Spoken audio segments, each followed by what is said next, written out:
गोपालगंज के महिला helpline one stage centre पर परियोजना प्रबंधक नाजिया मुमताज जी से हम बातचीत कर रहे हैं।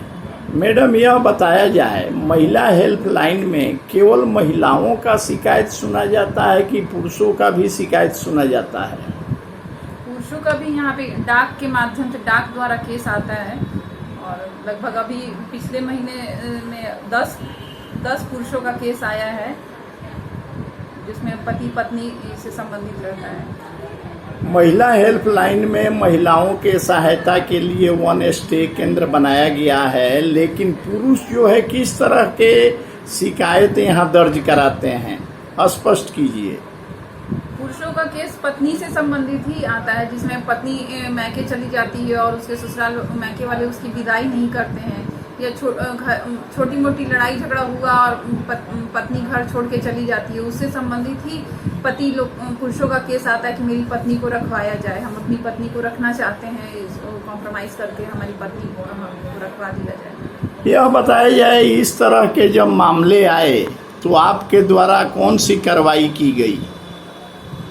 दोनों को हम लोग नोटिस भेज के बुलवाते हैं, पति पत्नी दोनों को यहाँ बुलवा के, और दोनों की अलग अलग अकेले में दोनों की बातों को सुन के उसके बाद हम लोग एक निष्कर्ष निकालते हैं कि दोनों को कैसे रखवाना है, और फिर बॉन्ड बना के, स्टाम्प पेपर पे बॉन्ड बना के हम लोग दोनों को रखवाते हैं। और फिर उसके बाद फिर हम लोग 2-4 बार फॉलोअप करते हैं कि वो लोग ठीक से रह रहे हैं कि नहीं रह रहे हैं।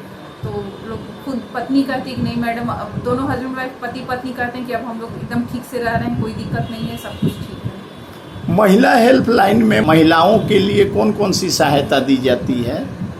परामर्श की प्रक्रिया, प्राथमिक चिकित्सा की सेवा भी दी जाती है, कानूनी सलाह भी दिया जाता है, ये सब तरह की। आजकल जो है विवाह के बाद जो है दाम्पत्य जीवन में बहुत सारी दरारें आ रही हैं, इस तरह के मामले आपके पास आते हैं? जी, इस तरह के बहुत सारे मामले आते हैं, घरेलू हिंसा, दहेज प्रताड़ना से संबंधित।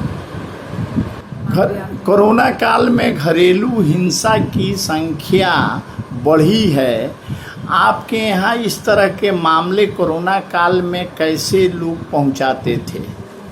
कोरोना काल में हमारे यहाँ घरेलू हिंसा की बहुत सारी घटनाएं आई हैं, जैसे फ़ोन के माध्यम से 181 पे वो कोई फ़ोन करता था तो उसका वहाँ से मेरा नंबर दिया जाता था महिला विकास निगम से, और मेरे फ़ोन से ही हम लोग सुनते थे और फ़ोन से ही दोनों पति पत्नी को समझा देते थे। और फिर जब कोरोना लॉकडाउन ख़त्म हुआ तो दोनों पति पत्नी को बुला के यहाँ हम लोग बॉन्ड बनवा दिए और दोनों लोग अच्छे से रहने लगे। वन स्टे सेंटर का मतलब क्या हुआ, इसे जरा स्पष्ट करें। वन स्टॉप सेंटर का मतलब है एक छत के नीचे महिलाओं को सारी सुविधा देना, जैसे आश्रय की सुविधा, परामर्श की सुविधा, कानूनी सलाह की सुविधा और चिकित्सीय सुविधा, प्राथमिक चिकित्सीय सुविधा, एक ही छत के नीचे सारी सुविधाओं को देना वन स्टॉप सेंटर का मकसद है। वैसे गोपालगंज में महिलाओं की संख्या पुरुषों के अपेक्षा अधिक है, तो यहाँ प्रति माह लगभग कितने मामले आ जाते हैं? पिछले महीने तो हमारे यहाँ 24 केसेस आए, ऐसे प्रति माह यही 20 से 25 का टारगेट रहता है, मतलब केसेस आ जाते हैं। अच्छा, उसमें कितना का निष्पादन हो पाता है? अगर 24 आया पिछले महीने तो हम लोग ने 22 केसों का निष्पादन किया।